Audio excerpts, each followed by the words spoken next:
আসসালামু আলাইকুম রহমতুল্লাহ বরকাতু। আজ আবার ভাবলাম একটা ভিডিও করি। আজকে প্রসঙ্গটা একেবারেই ভিন্ন, হয়তো একটু এর মধ্যে রাজনৈতিক প্রসঙ্গ থাকতে পারে বা আছে। আমরা সকলেই জানি যে গণতন্ত্র অর্থাৎ ডেমোক্রেসি পাওয়ার পর আমরা কোনো একটা পলিটিক্যাল পার্টিকে সাপোর্ট করি যারা সাধারণ সিটিজেন, নাগরিক, এবং একটা পার্টিকে আমরা জয়ী করে তাকে গভর্নমেন্টে বসাই। আমাদের ইন্ডিয়া যেহেতু ইউনিফেডারেল, এখানে ভেরিয়াস পার্টিস আছে, নট অনলি দুটো পার্টি, অনেক পার্টি, এবং সেই ক্ষেত্রে অনেক সময় ফুল মেজরিটি না পেয়েও অনেকে ক্ষমতায় বসে যায়, এবং এটাই বেশিরভাগই হয়, দেখা যায় যে ফুল মেজরিটি না পেয়েও বসে বা পেয়েও বসে, আদারওয়াইজ ইউনাইটেড হয়ে বসে। তো কিন্তু আজ যে ভোটিং সিস্টেম বা ভোট বা পলিটিক্যাল পার্টিসের যে ব্যাপারগুলি, এটা একটা কঠিন পরিস্থিতিতে পৌঁছে গেছে।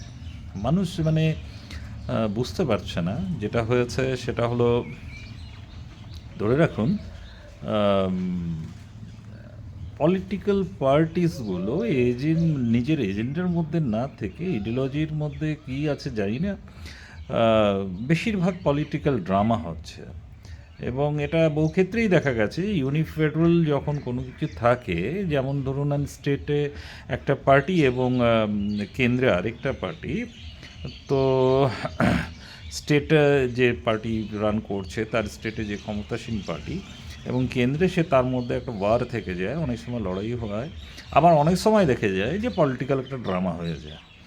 এক সময় আমরা শুনতাম যে কেন্দ্রে দোস্তি এবং রাজ্যে কুস্তি, এই সকল কথাগুলিও আমরা বিগত বছরগুলিতে, আমি কোনো পলিটিক্যাল পার্টির নাম নিচ্ছি না, শুনেছি, এবং সেই জিনিসগুলো এখনও প্রবাহমান। এটা থেকে একটা জিনিস বোঝা যায় যে কিছু সময় পলিটিক্যাল ড্রামা মানুষের আস্থা জোগাড় করার জন্য বা মানুষের আস্থা পাওয়ার জন্য বা মানুষকে বিশ্বাস জানানোর জন্য অনেক সময় পলিটিক্যাল ড্রামাসও তৈরি হয়ে যাচ্ছে। এমন পরিস্থিতি হয়েছে যে সাধারণ মানুষের পক্ষে এগুলো বোঝা সত্যিই কঠিন।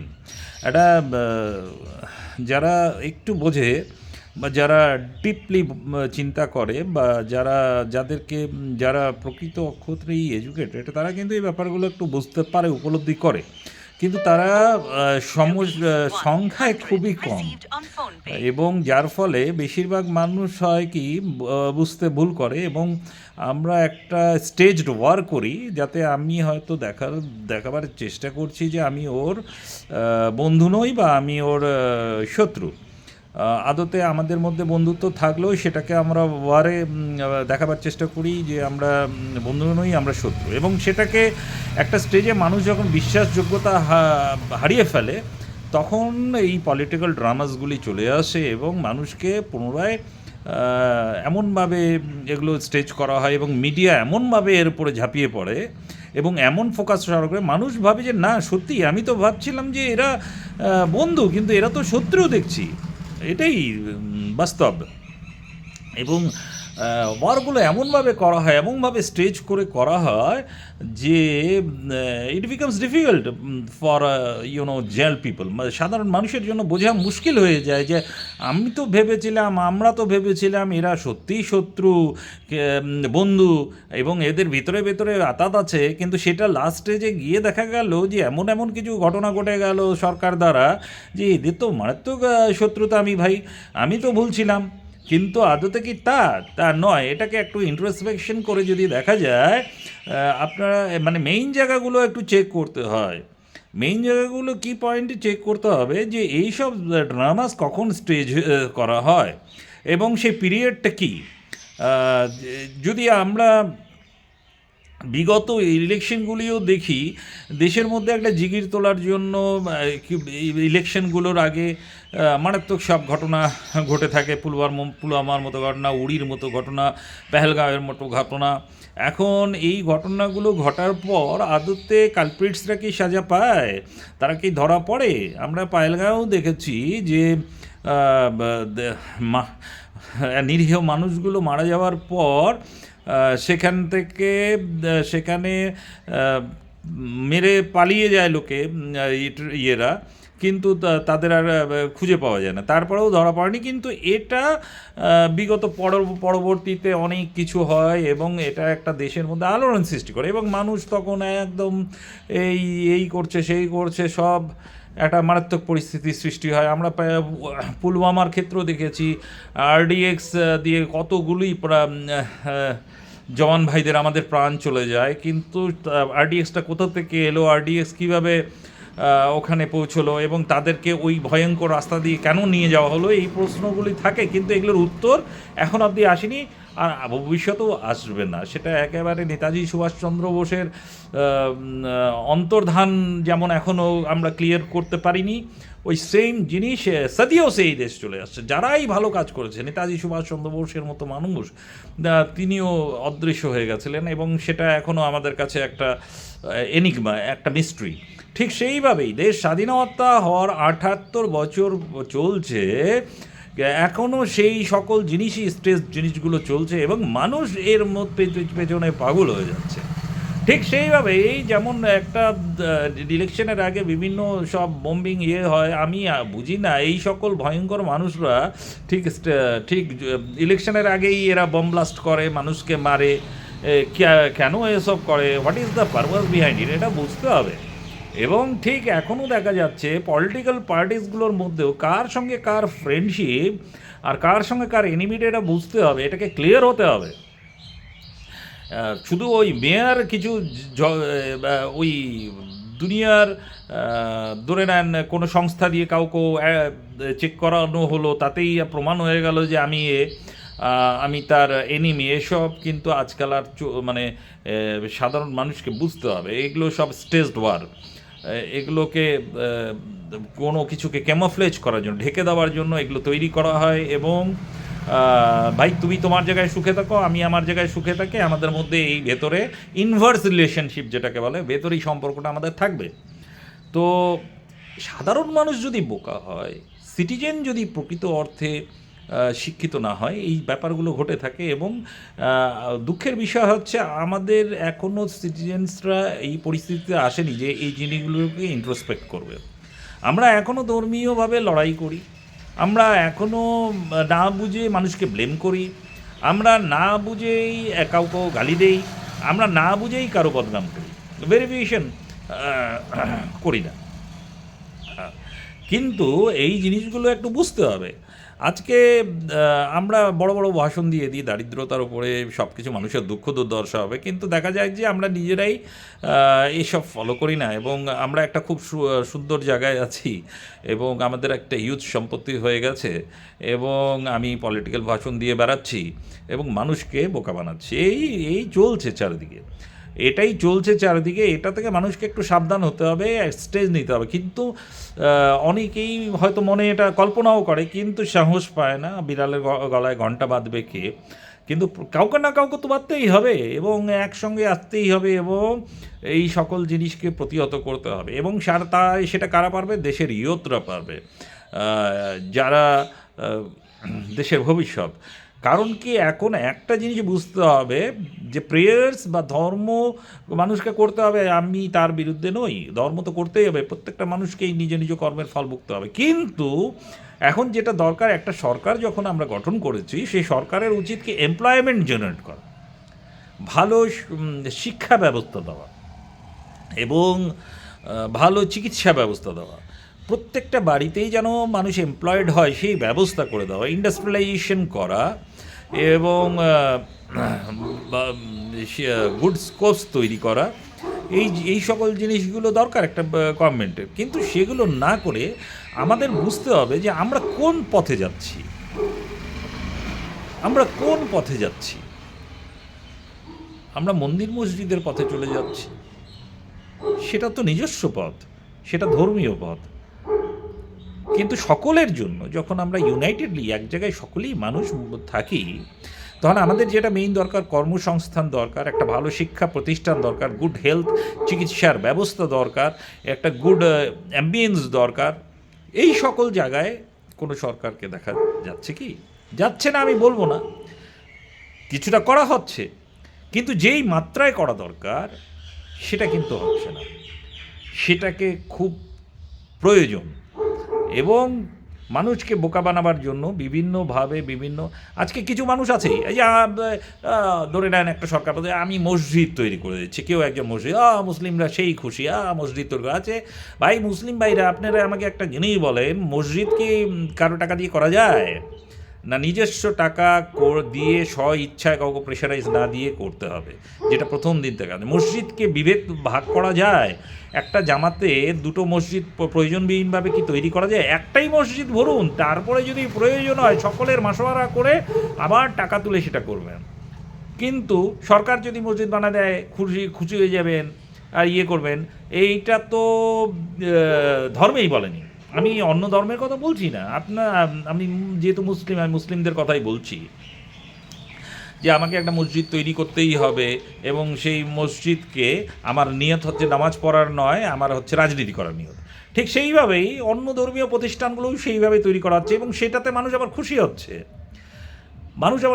আরে ভাই, ধর্ম করতে হলে তুমি নিজের বাড়ি, নিজের জায়গায় আপনারা জায়গা দিয়ে, যদি সত্যি প্রকৃত ধার্মিক মানুষ হয়, যেমন ওয়াকফের ল্যান্ডগুলি, এই ওয়াকফের ল্যান্ড কিন্তু মানুষ স্বইচ্ছায় আল্লাহর নামে দান করেছে, এটা কেউ প্রেশারাইজ করে নেয়নি। তো সেরকমই নিজস্ব যদি ধর্ম করতে হয়, তাহলে সেই ধর্মে কোথায় আমি কি করব, তাহলে নিজেররা একটা জায়গা তৈরি করো। কিন্তু সেই জায়গা তৈরি করার জন্য তো আপনাকে ওয়ার্ক জেনারেট করতে হবে, প্রার্থনা করতে হবে, সব করতে হবে, কিন্তু ওয়ার্ক জেনারেট তো দরকার, কাজ করতে হবে। তো না কাজ করলে তো হবে না। ঠিক এই সকল সময় যখন ধরে নেন এই হচ্ছে, তো একটা স্টেজড ওয়ার হচ্ছে। এখন তো বিশ্বাসই হয় না মিডিয়াকে, কে কাকে গালি দিচ্ছে, কে কার বন্ধু বোঝা মুশকিল। কারণ জাজমেন্টও এমন একটা জুডিশিয়ারি এমন একটা জায়গায় চলে গেছে, সত্যি বলতে কি জুডিশিয়ারি এমন একটা জায়গায় চলে গেছে যে মানুষের জাজমেন্টের উপরেও আর বিশ্বাস হচ্ছে না। সততার বড়ই অভাব। একটা মানুষ জব করবে, সেই জব পাবে কি না, এবং সেই জব সৎভাবে হবে কি না, সেটা নিয়েই মানুষের চিন্তা, সেটা নিয়েই আন্দোলন, সেটা নিয়েই কেস হয়ে যাচ্ছে। কারণ আছে, এটা অস্বীকার করা যায় না। এর মধ্যে এক শ্রেণীর অসৎ মানুষ আছে যারা এই জিনিসগুলোকে তৈরি করে দিয়েছে, এবং সাধারণ মেধারা বিভ্রান্ত হয়ে যাচ্ছে। নতুন ছেলে মেয়েদের সৎ হতে হবে, এবং জেনারেশন একটা সরকার তৈরি করতে হবে যাদের মধ্যে সততা। দেখুন, ওই ভণ্ড সততা আমি করে লাভ নাই। কিছু মানুষ তো বোঝেই না, 2টা টাকার জন্য 10টা টাকার জন্য অমুক জিন্দাবাদ তমুক জিন্দাবাদ করে যাচ্ছে, কিন্তু তারা তাদের নিজের বিবেককে বিক্রি করে দিচ্ছে। আমরা সবাই কেউ না কেউ কোনো পলিটিক্যাল পার্টিসে, কিন্তু সত্যি করে বলুন তো, যাদের নামে আপনার বলছে তাদের সম্বন্ধে প্রশ্ন আসে না? সবাই কি নেতাজি সুভাষচন্দ্র বোস, যে রূপার চামচ মুখে নিয়ে জন্ম নিয়ে সব ছেড়ে দিয়ে দেশের জন্য ধরে নেন দেশের জন্য সব কিছু ত্যাগ করেছেন, বলিদান করেছেন, কিন্তু কতটা শিক্ষিত মানুষ ছিলেন তিনি চাইলেই তো ICS পাশ করেছিলেন, তিনি চাইলেই বিশাল কিছু করতে পারতেন সেই আমলে, কিন্তু সেটা করেননি।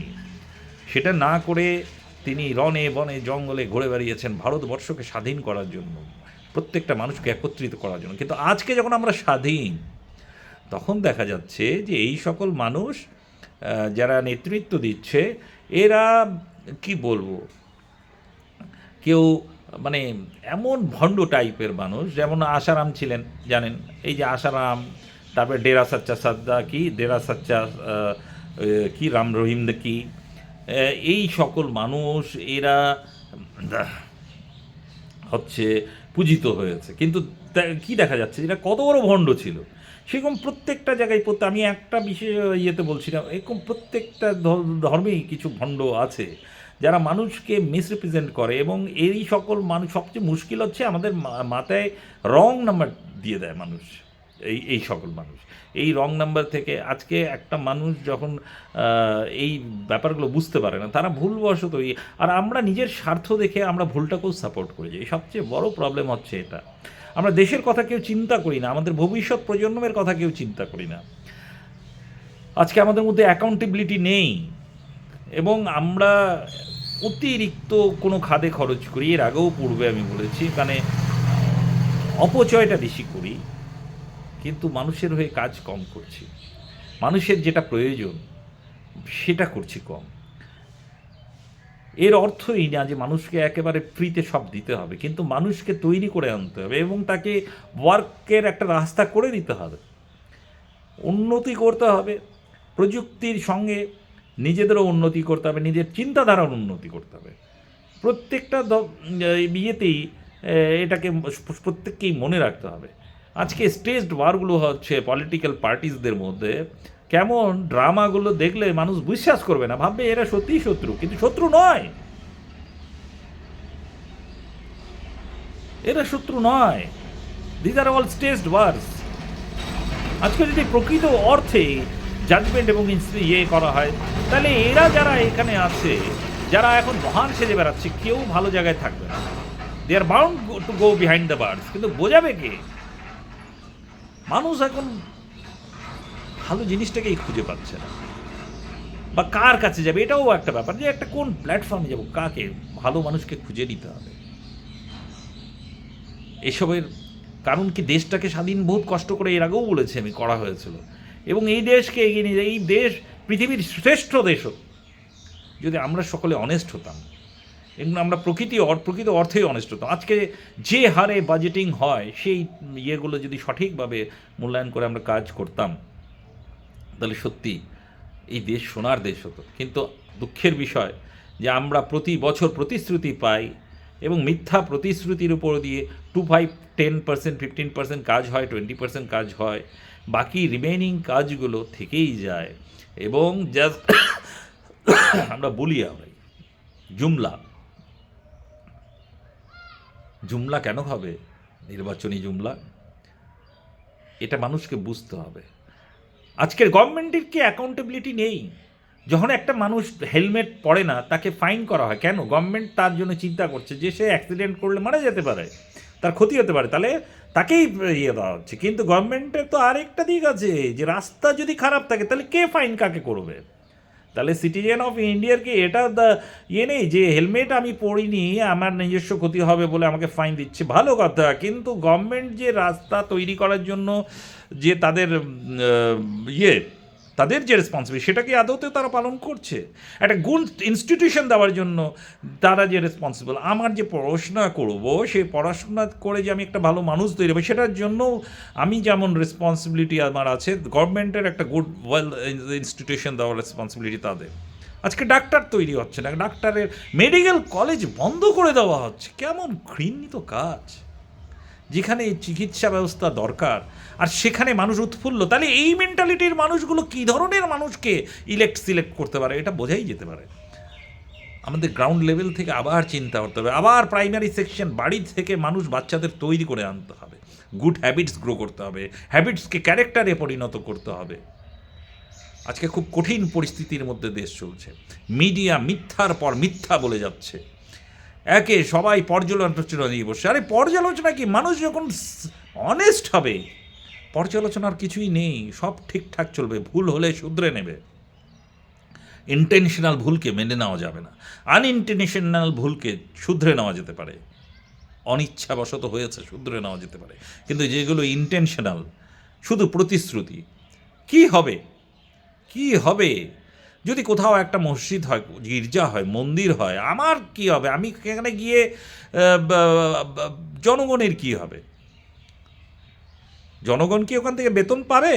তার প্রার্থনা করার ইচ্ছা থাকলে সে হিমালয়ে গিয়ে বসে প্রার্থনা করে নিতে পারে, নিজের রুমে বসেও প্রার্থনা করতে পারে, নিজের পাশের মন্দিরে বসেও প্রার্থনা করতে পারে, যেখানে ইচ্ছা করতে পারে। কিন্তু তার জন্য আমাকে কয়েক হাজার কোটি টাকা বা লক্ষ লক্ষ কোটি টাকা খরচ করার দরকার নেই তো। লক্ষ লক্ষ কোটি টাকা ambulance, hospital, medical college, doctor তৈরি করতে হবে, অ্যাভেলেবিলিটি অফ ডাক্তার থাকবে, গুড ইকুইপমেন্টস থাকবে, টেকনোলজি হাই থাকবে, এগুলো করতে হবে যাতে মানুষ অতি সহজেই চিকিৎসা পায়, যাতে মানুষ অতি সহজেই ওয়ার্ক জেনারেট করে, সেই চিকিৎসা যে মিনিমাম খরচাটুকু তাকে সেই ডিপেন্ডেন্সিটা করে দেওয়ার ব্যবস্থা করে দিতে হবে।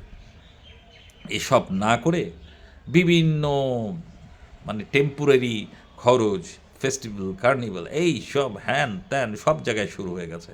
এবং এটার উপরেই মানুষ ভাবছে যে ও দিচ্ছে 2,000, কেউ বলছে আমি 5,000 দেবো, কেউ বলছে আমি 10,000 ঢুকিয়ে দিয়েছি। কি হবে? আমি তো বলছি দিতে হবে। কার দিতে হবে? যারা ইকোনমিক্যালি উইক, তাদেরকে দিয়ে সারা জীবনের জন্য না, তাদেরকে একটা স্টেজ অবধি দিতে হবে, দরকারে শিক্ষিত করে এনে তাদের ডিপেন্ডেন্সি দিতে হবে। সারা জীবনের জন্য এইট করলে ওরা হ্যান্ডিক্যাপ্ট হয়ে যাবে, তাদের অভ্যাসই হয়ে যাবে সারা জীবন ভিক্ষা চেয়ে খাওয়ার। সেই জায়গাটাকে গভর্নমেন্টকে বুঝতে হবে। যদি না বোঝে, প্রকৃত মানুষ যদি ইনফ্রাস্ট্রাকচার তৈরি করতে না পারে, আজকে একটা নিম্ন 3 টায়ার সিস্টেমে দেখেন, পঞ্চায়েত থেকে নিয়ে পঞ্চায়েত সমিতি, জেলা পরিষদ, বিধায়ক থেকে নিয়ে এমপি, এরা যদি প্রকৃত অর্থে একজন অনেস্ট ভালো মানুষ না হয়, তাহলে আমরা কত বড় দোষী যে এই ডিসঅনেস্ট মানুষগুলোকে আমরা ইলেক্টেড করছি বলুন তো? কারণ বেশিরভাগ লোকই বুঝতে পারে না, অন্ধের মতো কোথায় যাচ্ছে, মিটিং মিছিলে কী কারণে যাচ্ছে সেটাও জানে না, এরা ভোট কাস্ট করে। প্রথমত প্রাইমারি স্টেজ থেকে ভালো নাগরিক তৈরি করতে হবে, অনেস্ট নাগরিক তৈরি করতে হবে, ভালো মন্দ বোঝার, তাদের মধ্যে যে একটা বিভেদ, একটা রং নাম্বার দেওয়া আছে, সেটাকে ঠিক করে নিতে হবে। আমার মনে হয় এই জিনিসগুলো কিন্তু সরকার টিকে থাকার জন্য এই যে বিভিন্ন টাইপের কাজ করছে, এটাকে বুঝতে হবে। মানুষকে বিভ্রান্ত করে দিচ্ছে। আজকে মানুষ বিভ্রান্ত হয়ে গেছে। কোনো সময় নোটের জন্য ব্যাংকে লাইন, এক্সচেঞ্জের জন্য লাইন, কোনো সময় আধারের জন্য লাইন, কোনো সময় এসআইআরের জন্য লাইন। আজকে যদি দেশের বর্ডারে যদি প্রকৃত অর্থে, আপনারা বলুন তো, যদি অনেস্ট পারসনস থাকতো, তাহলে ইনফিল্ট্রেশন কি হতো? মানুষ ঢুকতো বাইরে? পারতো না, কখনোই পারতো না। কিন্তু এই ইনফিল্ট্রেশন হচ্ছে কেন? বুঝতে হবে। এই ইনফিল্ট্রেশন হচ্ছে কেন বুঝতে হবে। এই ডিসঅনেস্টি থেকে আমাদের বেরিয়ে আসতে হবে। এবং এই সরকারের দ্বারা, বিভিন্ন সরকার নিজেদের ভালো সাজাবার জন্য, আমাকে ওকে শত্রু দেখাতে হবে বলার জন্য, এদিকে ভেতরে তলে তলে আমরা ঠিকই আছি, একটা ইনভার্স রিলেশনশিপ আছে, সেই বুঝতে হবে। হ্যাঁ, আমাদের সকলকে আল্লাহ তাআলা বোঝার তৌফিক এবং বরকত দিক। এবং বিশেষত মুসলিমরা তো শিক্ষা দীক্ষা দিক দিয়ে তাদের আরও এগিয়ে আসতে হবে। তাদের বুঝতে হবে যে হোয়াট ইজ গুড। ধর্ম বাড়িতেই করো, 5 ওয়াক্ত নামাজ পড়ো, মসজিদে যাও, সব ঠিক আছে, কিন্তু ধর্ম নিয়ে আমাকে কোনো বিশাল কিছু করতে হবে না। যারা করছে তারা করুক। আমাদের ভালো ভালো ইনস্টিটিউশন তৈরি করার জন্য চেষ্টা করতে হবে, সঠিক পথে থাকতে হবে। কোনো ভুল মানুষের পেছনে থাকা মানে জাহান্নামে যাবো। আমি ধর্মীয়ভাবে ওই কথাটা বললাম। আমি দেখতে পাচ্ছি এই লোকটা ভুল করছে, চরিত্রহীন একটা লম্পট এবং মিথ্যা ওপরে চলছে, হারামের খাচ্ছে, সেই লোকগুলোর পেছনে যদি আপনারা ত্যাগ না করেন, তো one day you will suffer. এটুকু মনে রাখতে হবে। ধর্ম এই জায়গায়, যে কোনো ধর্মই, নরক বা স্বর্গ, তো এটা আমাদের উপরে ডিপেন্ড করে আমরা কী চাই আলটিমেটলি, এটা বুঝতে হবে। ভালো থাকবেন সবাই। আই থিঙ্ক আমরা একদিন করব, সবাই মিলে আমরা চেষ্টা করব একটা ভালো জায়গায় আসার। আসুন না, কিছু ভালো মানুষ মিলে একটা প্ল্যাটফর্ম তৈরি করার চেষ্টা করি, ভালো কিছু করার চেষ্টা করি। টিল দেন, গুড বাই, আল্লাহ হাফিজ।